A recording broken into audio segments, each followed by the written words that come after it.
Hello दोस्तों, जैसा कि हम लोग पिछले क्लास में पढ़ चुके हैं कि रासायनिक परिवर्तन क्या होता है और रासायनिक समीकरण कैसे लिखा जाता है। हालांकि हमने थोड़ा सा चीज़ बताया था, लेकिन हम इस वीडियो में समझेंगे पूरी तरह से कि रासायनिक समीकरण किस प्रकार से लिखा जाता है। कोई भी स्टेटमेंट होता है तो उसको हम समीकरण के रूप में कैसे लिखेंगे। चलिए आइए समझते हैं। पिछले क्लास में हमने ये क्लियर कर दिया था कि अभिकारक क्या होता है और उत्पाद क्या होता है। मतलब अभिकारक के बाद जिसमें जिस भी चीजों में परिवर्तन होता है उसे हम क्या कहते हैं, अभिकारक कहते हैं। और उसके बाद क्या बन जाता है, जो भी चीजें नई रासायनिक गुणधर्म वाला कोई पदार्थ अगर बनता है तो वह क्या बन जाता है, उत्पाद होता है।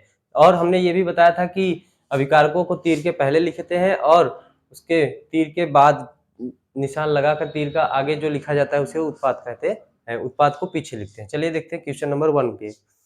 समय बचाने के लिए हमने क्या किया है कि आपको पहले से ही क्वेश्चन लिख दिए हैं ताकि आपका समय भी बचे और आपको कम समय में अच्छे से अच्छे जानकारी प्राप्त हो। ठीक है, चलिए देखिए पहला क्वेश्चन हमारा क्या है। मैग्नीशियम के तार को ऑक्सीजन में जलाने पर मैग्नीशियम ऑक्साइड बनता है।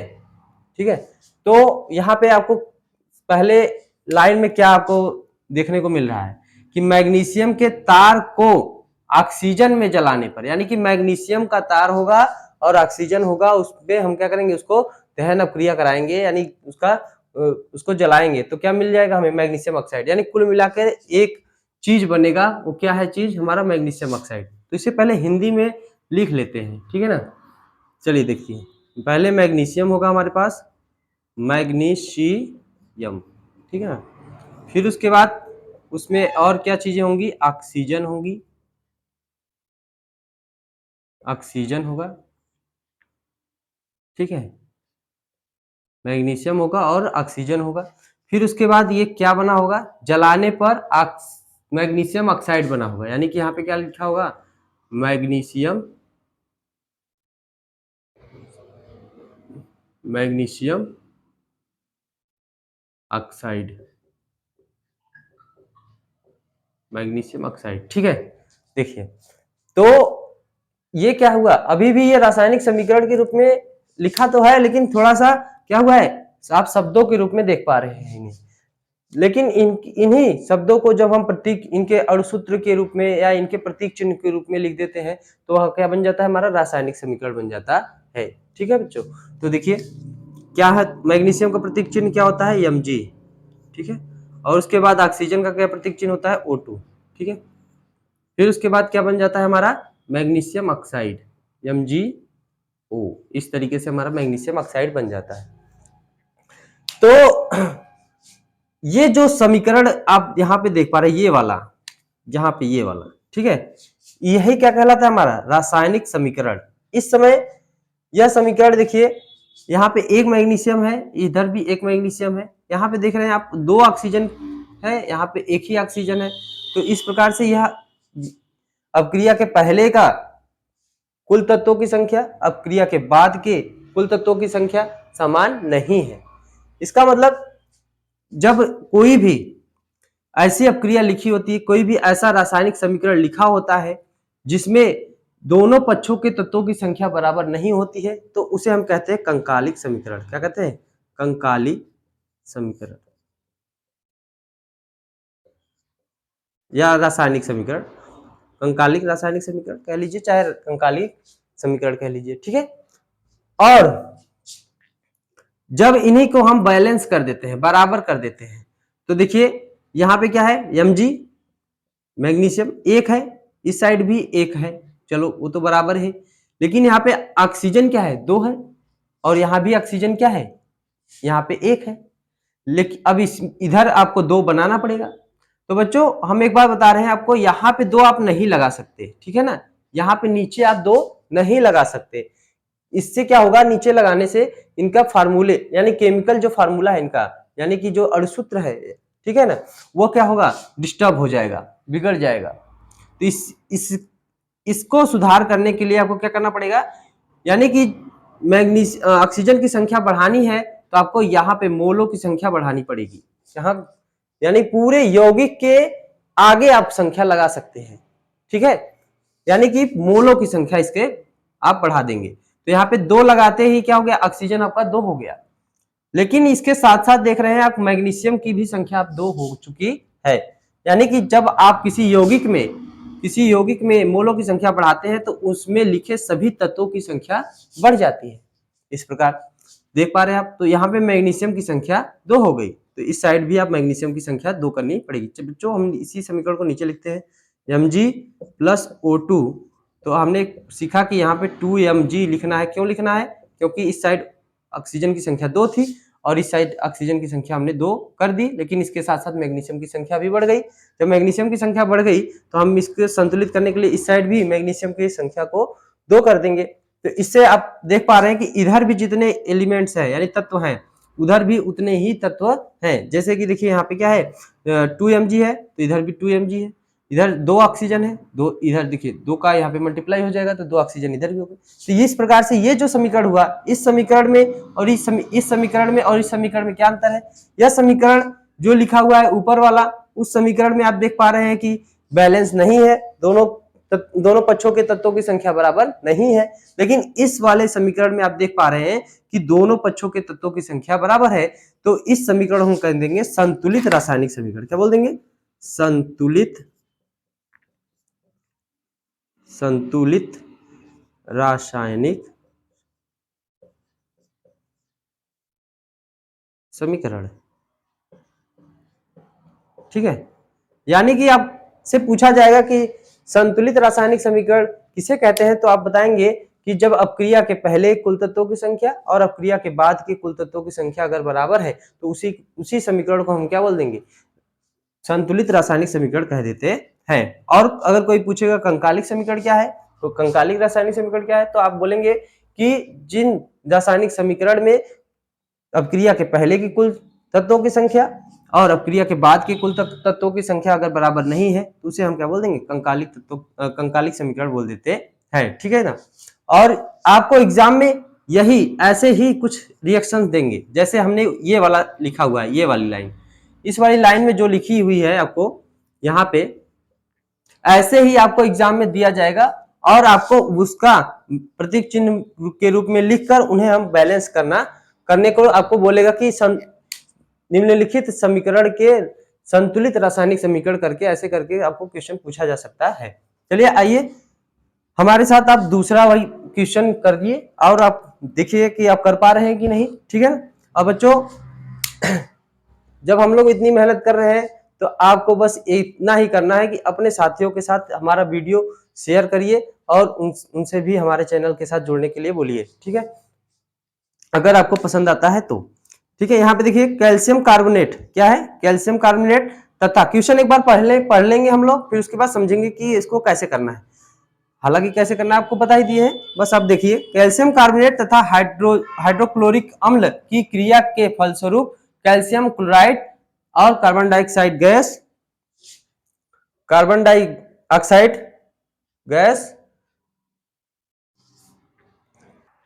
ठीक है बच्चों, तो क्या कैल्शियम कार्बोनेट तथा हाइड्रोक्लोरिक अम्ल की क्रिया से के फलस्वरूप calcium chloride, carbon dioxide gas तथा जल भी बनता है। बच्चों यहाँ पे लिखा नहीं है लेकिन आप लिख लेंगे कि जल बनता है। ठीक है ना। आप जब धातु वाला चैप्टर पढ़ेंगे तो अब आपको ये रिएक्शन मिलेगा। तो यहाँ पे कैल्शियम कार्बोनेट है और अम्ल है, यानी कि ये अम्ल वाले चैप्टर में भी है। ठीक है ना। तो यहाँ पे देखिए कैल्शियम कार्बोनेट को लिख लेते हैं, यहाँ पे हिंदी में पहले लिखते हैं फिर आपको देखते हैं उसका फिर फार्मूला लिखते हैं। ठीक है, कैल्शियम कार्बोनेट, उसके बाद क्या है हमारा, देखिए प्लस करके जिन जिन चीजों को आप क्रिया के पहले बोले होंगे उनको हम प्लस करके लिखते चले जाएंगे, फिर उसके बाद जो बनता होगा उसको एरो देके अब क्रिया के बाद लिख देना है। बस यही करना है रासायनिक समीकरण लिखने में, कोई ज्यादा उसमें दिमाग नहीं लगाना है। हाइड्रोक्लोरिक अम्ल, हाइड्रोक्लोरिक अम्ल। ठीक है, फिर उसके बाद के फलस्वरूप कह दिया, यानी कि इनको मिलाने पर कुछ केमिकल रिएक्शन हुआ होगा, केमिकल एक्सचेंज होगा, उसके बाद क्या होगा, फलस्वरूप क्या बन जाएगा हमारा, कैल्शियम क्लोराइड बन गया, कैल्शियम क्लोराइड। ठीक है, फिर इसके बाद प्लस करके इस प्रोडक्ट यानी उत्पाद वाले में भी आप क्या, जो जो चीजें बनी होंगी उसको भी हम प्लस करके लिखते चले जाएंगे, यानी कि वो भी चीजें बनी हुई हैं साथ साथ। कार्बन डाइऑक्साइड, कार्बन डाइऑक्साइड तथा जल, यहाँ पे जल है, ठीक है। तो यहाँ पे क्या है, कैल्शियम कार्बोनेट, हाइड्रोक्लोरिक अम्ल और कैल्शियम क्लोराइड और कार्बन डाइऑक्साइड गैस तथा जल बना हुआ है, यहाँ पे आपको दिखाई दे रहा है। तो कैल्शियम कार्बोनेट का क्या फार्मूला होता है, ये फार्मूले आपको याद करने पड़ेंगे बच्चों, ठीक है। या तो नहीं याद है तो आप क्या कक्षा 9 के चैप्टर नंबर 3-4 में आप जाकर देख सकते हैं कि कैल्शियम कार्बोनेट का क्या फार्मूला है, ठीक है ना। तो कैल्शियम CaCO3 कैल्शियम कार्बोनेट का फार्मूला हो गया। फिर उसके बाद प्लस हाइड्रोक्लोरिक अम्ल HCl होता है। फिर उसके बाद गिव्स टू, रिएक्शन के बाद क्या बनेगा हमारा, कैल्शियम क्लोराइड CaCl2, ठीक है। इस तरीके से कैल्शियम क्लोराइड हो गया। देख पा रहे हैं यहाँ पे कैल्शियम, यहाँ पे क्लोरीन, यही दोनों एक्सचेंज होके नए गुण वाला, नए रासायनिक गुण वाला आपका कोई उत्पाद बना हुआ है। कार्बन डाइऑक्साइड गैस भी बन जाता है। कोई भी, ये आपका है धातु कार्बोनेट, क्या है हमारा, कोई मेटल कार्बोनेट है ना, धातु कार्बोनेट। जब भी कोई धातु कार्बोनेट में आप अम्ल डालेंगे तो क्या बनने वाला, हमेशा कार्बन डाइऑक्साइड गैस निकलता है। कोई भी मेटल कार्बोनेट है अगर आपके पास, और उसमें अगर आप कोई भी अम्ल H2SO4 भी हो सकता था यहाँ पे, तब भी आपको कार्बन डाइऑक्साइड गैस तथा जल बनना ही बनना था, लवण बदल जाता है, ठीक है ना। तो यहाँ पे ऐसे हो गया। तो हालांकि इसमें अभी हम लोग देखे नहीं है कि बैलेंस है कि नहीं बैलेंस है, लेकिन आपका रासायनिक समीकरण लिखा जा चुका है, ठीक है बच्चों। क्योंकि इसमें क्या क्या जो चीजें थी हमारे पास, उसके बाद जो जो चीजें बनी है उनको हमने लिख दिया है, तो हमारा रासायनिक समीकरण बन चुका है। अब ये संतुलित है कि कंकालिक है, इससे हमें जानकारी नहीं है। चलिए चेक करते हैं। देखिए यहाँ पे क्या है, एक कैल्शियम है, इस साइड भी एक कैल्शियम, यानी कि कैल्शियम की संख्या दोनों तरफ बराबर है। एक कार्बन है, एक कार्बन है, यहाँ पे एक कार्बन है, दोनों संख्याएं बराबर है। यहाँ पे ऑक्सीजन की संख्या 3 है और कहीं तो ऑक्सीजन है नहीं, उसको गिनती देखिए, यहाँ पे 2 का ऑक्सीजन यहाँ पे है और 1 ऑक्सीजन यहाँ पे है, तो यानी कि उत्पाद में कुल मिलाकर 3 ऑक्सीजन है, तो उसको भी गिनेंगे तो 3 है, यानी ऑक्सीजन को भी बैलेंस करने की जरूरत नहीं है, ऑक्सीजन तो पहले से बैलेंस है, और कैल्शियम भी पहले से बैलेंस है, और कार्बन भी पहले से बैलेंस है। और यहाँ पे क्या है, हाइड्रोजन की संख्या देखते हैं। हाइड्रोजन की संख्या तो इधर 1 है, लेकिन यहाँ पे 2 है बस, यानी कि हाइड्रोजन की संख्या को बराबर करना है। तो हाइड्रोजन की संख्या किधर कम है, इस साइड कम है, तो इधर क्या करेंगे, हम इसकी मोलों की संख्या बढ़ा देंगे, यानी यहाँ पे क्या करेंगे, 2 हाइड्रोजन को 2 कर देंगे। हाइड्रोजन को 2 करते ही क्या हो गया, Cl भी 2 हो गया। तो इस साइड देखना पड़ेगा कि क्लोरीन क्या है, 2 हो गई कि नहीं, ठीक है ना। तो क्लोरीन 2 है पहले से ही, तो इस तरीके से हमारा 2 लगाते ही हाइड्रोजन भी बैलेंस हो गया और क्लोराइड भी, यानी क्लोरीन, आपका क्लोरीन भी बैलेंस हो गया, ठीक है। इस तरीके से ये क्या हो गई, संतुलित रासायनिक समीकरण लिखा गया है। संतुलित रासायनिक समीकरण लिखा गया, ठीक है ना। संतुलित रासायनिक समीकरण लिखा गया, कौन से क्वेश्चन का, कि कैल्शियम कार्बोनेट तथा हाइड्रोक्लोरिक एसिड में की क्रिया के फलस्वरूप calcium chloride, carbon dioxide gas तथा जल बनता है, उसका क्या कर दिया हमने, बोले ये संतुलित रासायनिक समीकरण लिख दिया, ठीक है बच्चों। तो आगे इसी में आपके पास 2 मिनट का समय है, इसको करिए, देखिए आप कर पाते हैं कि नहीं। उम्मीद है बच्चों आप कर लिए होंगे। अब हम कराते हैं आपको, ठीक है, देखते हैं। अगर आप खुद से केमिस्ट्री का प्रयास नहीं करेंगे तो आपको नहीं आने वाला है। पहली बात, अगर आपको 9 की चीजें क्लियर नहीं है तो आपको कोई डरने की जरूरत नहीं है। आप खुद से, पहले 9 बीत गया, पूरा साल नहीं पढ़े, कुछ नहीं आता केमिस्ट्री में, कोई बात नहीं, लेकिन आप अभी से 9 का जो भी चीजें हम, अगर आपको जो टॉपिक नहीं समझ में आता है, हमें कमेंट करिए, हम आपके लिए उस टॉपिक पर हम आपको वीडियो बनाकर दे देंगे, ठीक है ना। आपका अगर बेस कमजोर रहेगा तो बच्चों ये सारी चीजें आपको नहीं समझ में आएंगी, ठीक है ना, क्योंकि आपको पता ही नहीं है कि कैल्शियम कार्बोनेट का क्या फार्मूला होता है, HCl क्या होता है, अम्ल है क्या है, ये क्या है, लवण है कि नहीं है, ठीक है। कार्बन डाइऑक्साइड गैस का फार्मूला कितने बच्चों को नहीं आता है, जल का फार्मूला भी नहीं आता है, तो उन सब के लिए ये सारी चीजें बड़ी कठिन चीजें लगेंगी कि सर जी पता नहीं कहाँ से लिख दिए। तो उन सभी चीजों को आपको कक्षा 9 में बड़े विशेष तौर पे ध्यान देना होता है, तीसरे या चौथे लेसन में आपको पढ़ाया जाता है। चलिए आइए देखते हैं हम लेड नाइट्रेट। तो बच्चों ये क्या है, लेड नाइट्रेट को गर्म करने पर लेड ऑक्साइड, नाइट्रोजन डाइऑक्साइड तथा ऑक्सीजन बनता है, बनाते हैं। ये सारी चीज, ये इनको गर्म करेंगे तो ये तीन चीजें हैं जिनमें टूट रहा है। तो देखिए यहाँ पे क्या हो रहा है कि लेड नाइट्रेट, अब हम हिंदी में नहीं लिख रहे हैं, हम इतना समझ गए हैं कि आप लोग इतना समझ चुके होंगे कि इसका हम डायरेक्ट अगर फार्मूला लिखते हैं तो आप समझ जाएंगे कि पहले सर जी लेड नाइट्रेट को ही लिखे हुए हैं। तो लेड नाइट्रेट का क्या है, PbNO3 का ट्वाइस। अब देखिए ये इतना क्रिटिकल है कि सर जी पता नहीं कहां से ये फार्मूला लिख दिए, ठीक है ना। तो ये फार्मूला कहीं से नहीं आता है, फार्मूला पहले से आपको याद करना पड़ेगा, ठीक है ना। लेड है, Pb का प्रतीक चिन्ह क्या है, लेड है, और नाइट्रेट का NO3 होता है, NO3-1।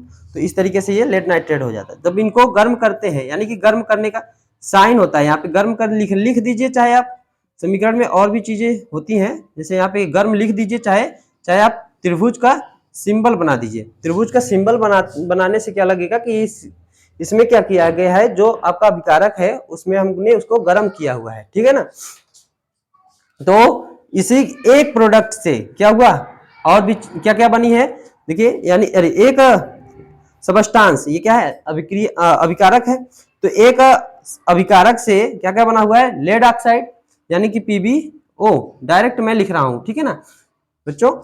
अब हम क्या कर रहे हैं कि हिंदी न लिखकर सीधा हम क्या कर रहे हैं, हम सीधे उनके अणुसूत्र को लिख रहे हैं, ठीक है ना। तो आप लोग कंफ्यूज नहीं होंगे कि सर जी इसमें कहा है हिंदी नहीं लिखे, हिंदी हम इसमें बताए आपको, इसमें बताए। तो हिंदी क्या है, एक केवल आपको सपोर्ट करने के लिए हमने लिखा था कि आपको पता चले चीजें कि कैसे कहाँ लिखनी होती है। तो लेड नाइट्रेट को गर्म करने पर, यानी लेड नाइट्रेट है और उसके अलावा कुछ नहीं है इस साइड, उसको बस गर्म किया गया है। तो यहाँ पे एरो के ऊपर हम तीर का निशान दे देंगे, वो गर्म का निशान सिंबल गर्म को दिखाएगा कि हम क्या कर रहे हैं, सबस्टांस को गर्म कर रहे हैं। और नाइट्रोजन डाइऑक्साइड यानी कि NO2 है, ठीक है, नाइट्रोजन डाइऑक्साइड है, और ऑक्सीजन बनता है तथा O2 भी बनता है। तो इस तरीके से ये क्या हो गया, हमारा लेड नाइट्रेट को गर्म करने पर लेड ऑक्साइड, नाइट्रोजन डाइऑक्साइड तथा ऑक्सीजन बनाते हैं। इस तरीके से हमारा ये क्या हो गया, रिएक्शन कंप्लीट हो गया है। तो रासायनिक समीकरण हमारा ये लिखा जा चुका है, बस अब इसको संतुलित करना है। तो संतुलित करने के लिए क्या करना पड़ेगा, हमें देखना पड़ेगा कि इसमें कितना इधर है, तो एलिमेंट्स कितने उधर एलिमेंट्स से बराबर है कि नहीं। तो देखिए इधर लेड कितना है, 1, तो इधर भी लेड कितना है, 1 ही है। अब लेकिन यहाँ पे नाइट्रोजन की संख्या कितनी है, देखिए यहाँ पे जो नंबर लिखा होता है वो उन सभी तत्वों के गुणन के मल्टीपल के रूप में होता है, ठीक है ना, उनको मल्टीपल कर देते हैं। जैसे कि यहाँ पे क्या है, नाइट्रोजन है, तो नाइट्रोजन यहाँ पे 1 नहीं है, यहाँ पे 2 लगने से नाइट्रोजन की संख्या कितनी हो गई, 2 हो गई, ठीक है ना। और यहाँ पे ऑक्सीजन 3 है, तो इसकी 2 लगने से ऑक्सीजन की संख्या कितनी हो जाएगी, यहाँ पे 6 हो जाएगी, ठीक है बच्चों। यानी कि जितनी होगी अंदर लिखी हुई उसका उतने से मल्टीपल हो जाएगा, ठीक है ना। तो यहाँ पे क्या हो गया, यहाँ पे लेड 1 है, लेड तो बराबर है, लेकिन यहाँ पे नाइट्रोजन कितना है, 1 है, यहाँ पे 2 है, अरे सॉरी यहाँ पे 2 है, इधर 1 है। यहाँ पे ऑक्सीजन की संख्या कितनी है, 3 दूनी 6, लेकिन यहाँ पे ऑक्सीजन की संख्या कितनी है, आप देख रहे हैं यहाँ पे 2 है, यहाँ पे 2 है, और यहाँ पे 1 है, यानी कुल मिला के 5 है। यानी कि इधर साइड बराबर नहीं है, या इधर कम है। तो चलिए देखते हैं कि कैसे हम इसको इक्वेशन में संतुलित कर सकते हैं। तो देखिए 3 दूनी 6 है, और अगर हम यहाँ पे 1 5 है, अगर यहाँ पे हमने इसको 2 कर दिया तो ये क्या हो जाएगा, यहाँ पे 2 कर दिया तो लेड को तो 2 कर दिया, लेकिन ऑक्सीजन क्या हो गया, ऑक्सीजन इधर 2 हो गया, 2 यहाँ पे हो गया, 2 यहाँ पे हो गया, ऑक्सीजन तो बैलेंस हो गया। इतना तो आपको पता चल गया कि ऑक्सीजन बैलेंस कर दिया हमने। लेकिन यहाँ पे क्या दिख रहा है आपको, यहाँ पे आपको लेड की संख्या बढ़ गई, लेड की संख्या बढ़ गई। तो लेड कितना करना है हमें, लेड की संख्या यहाँ पे 2 कर देनी है। जैसे ही यहाँ पे अपने लेड की संख्या को बढ़ाया तो तुरंत देखा कि हमने जब यहाँ पे नंबर किसके लेड का बढ़ाया तो यहाँ पे ये पूरे एलिमेंट्स में 2 का मल्टीप्लाई होगा, ठीक है। तो जैसे ही इस 2 का मल्टीप्लाई n में होगा वैसे ही तुरंत क्या हो जाएगा, 2 पहले था अब 2 का और हो गया तो 2 दूनी 4 हो जाएगा। तो 4 करने के लिए आपको यहाँ पे क्या करना पड़ेगा, 4 यानी कि 4 लगाना पड़ेगा नंबर किसका बढ़ाने के लिए, नाइट्रोजन का। ठीक है बच्चों, तो इस तरीके से ये क्या हो गया, आप देखिए अब सारा चीज बैलेंस हो चुका होगा। देख लेते हैं एक बार, चलिए लेड का 2, ये 2 का मल्टीप्लाई इसमें नाइट्रोजन 2 हुआ और यहाँ पे 2 लेकर ये 4 हो जाएगा, तो नाइट्रोजन 4 है। ठीक है, ऑक्सीजन का यहाँ पे क्या हो गया, इसका 2 का गुणा इसमें होगा, यहाँ पे 3 दूनी 6, 6 दूनी 12 हो जाएगा, यानी ऑक्सीजन यहाँ पे कितना हुआ, 2 और 4 दूनी 8, 8 2 10 और 10 2 12, इस तरीके से हो गया कि नहीं। यानी कि सारे एलिमेंट्स अपक्रिया के पहले के और अपक्रिया के बाद के सारे एलिमेंट्स क्या हो गए, इक्वल हो गए। तो अब ये क्या हो गया, अब यह संतुलित रासायनिक समीकरण कहलाएगा। हालांकि मैं एक बार और बता दूं बच्चों की इस कौन सी अपक्रिया है, ये वियोजन अपक्रिया है। ठीक है, और ये क्या है, अम्ल क्षार ये क्या है, देखिए ये अम्ल का कार्बोनेट के साथ अपक्रिया है। ठीक है, और ये क्या है, देखिए ये संयोजन अपक्रिया है। देखिए इसमें थोड़ा सा देखिए, आप देख पा रहे होंगे कि ये 2 चीजें मिलकर एक ही चीज बनाई हुई है और ये एक ही चीज है और एक चीजें से टूट कर ये सारी चीजें बनी हुई है। ठीक है, हालांकि ये अपक्रिया के प्रकार में मैं पढ़ाऊंगा डिटेल में कि कौन सी अपक्रिया कैसी होती है, अपक्रिया के प्रकार में पहला ही चैप्टर है उसी में आएगा। अभी इसी के बाद जस्ट मैं इसका वीडियो नेक्स्ट वीडियो में यही बनाने वाला हूं कि टाइप ऑफ रिएक्शन। ठीक है ना, तो यहाँ पे अभी मैं है हमारे पास से रिएक्शन, तो हम पहले से ही उसको आप कर देते हैं कि ये कौन सी अपक्रिया है आपका, ये हमारा है संयोजन अपक्रिया, संयोजन। ठीक है ना, संयोजन अपक्रिया है, यहीं पे देखते चलिए। और जस्ट इसका उल्टा लक बाई चांस में हमारे पास जो है ये उदाहरण आ गया है कि संयोजन और वियोजन दोनों का उदाहरण यहाँ पे आ गया है। तो हम देख लेते हैं ये क्या है, वियोजन अपक्रिया। वियोजन हम अपक्रिया नहीं पढ़ा रहे हैं लेकिन लक बाई चांस आ गया है, तो आप देख लीजिए वियोजन अभिक्रिया। ठीक है ना, तो अब देख पा रहे हैं कि संयोजन अपक्रिया यानी वे अपक्रियाएं जिसमें 2 अभिकारक मिलकर एक ही उत्पाद बनाती हैं, उन्हें हम क्या कहते हैं, संयोजन अपक्रिया।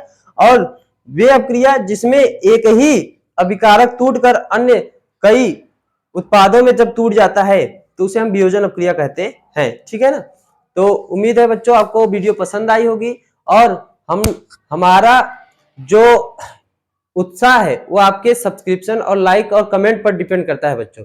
हौसला, अगर आप सब्सक्राइब करवाते हैं और आपको अच्छा लगता है तो आप लाइक करते हैं, कमेंट करते हैं, हमसे जुड़ते हैं, तो हमें और वीडियो बनाने का मन करेगा। ठीक है, हम आपके लिए और अच्छी अच्छी चीजें और अच्छे से कंटेंट तैयार करके हम आपको ऐसे ही वीडियो बनाते रहेंगे और आप सीखिए अच्छे से। और अभी मौका है यही, इसी समय अगर आप पढ़ाई करते हैं, अभी से जब लग जाते हैं 10 में, अगर आप 9 से 10 में जब गए होंगे तो आप सोचेंगे कि हम जुलाई से पढ़ेंगे, हम अगस्त से सितंबर से पढ़ेंगे, तो आप नहीं पढ़ पाएंगे समझ लीजिए। तब आपका समझ लीजिए वही एवरेज मार्क्स आएगा। और अगर आप अभी से लगे रहेंगे तो आप कम से कम 2 बार खत्म कर पाएंगे चीजों को। और जब कोई छात्र, कोई स्टूडेंट 2 बार किसी चीज को खत्म कर लेता है तो समझ लीजिए कि वह उसका 90 अप्रोक्सीमेटली मतलब नजदीक पहुंच जाता है 90% के, और 90% बहुत मायने रखता है बच्चों। ठीक है ना, तो उम्मीद है कि आप 90% पाना चाहते होंगे और सभी चीजों को आज से ही पढ़ना स्टार्ट कर दीजिए, समय मत गवाइए। धन्यवाद।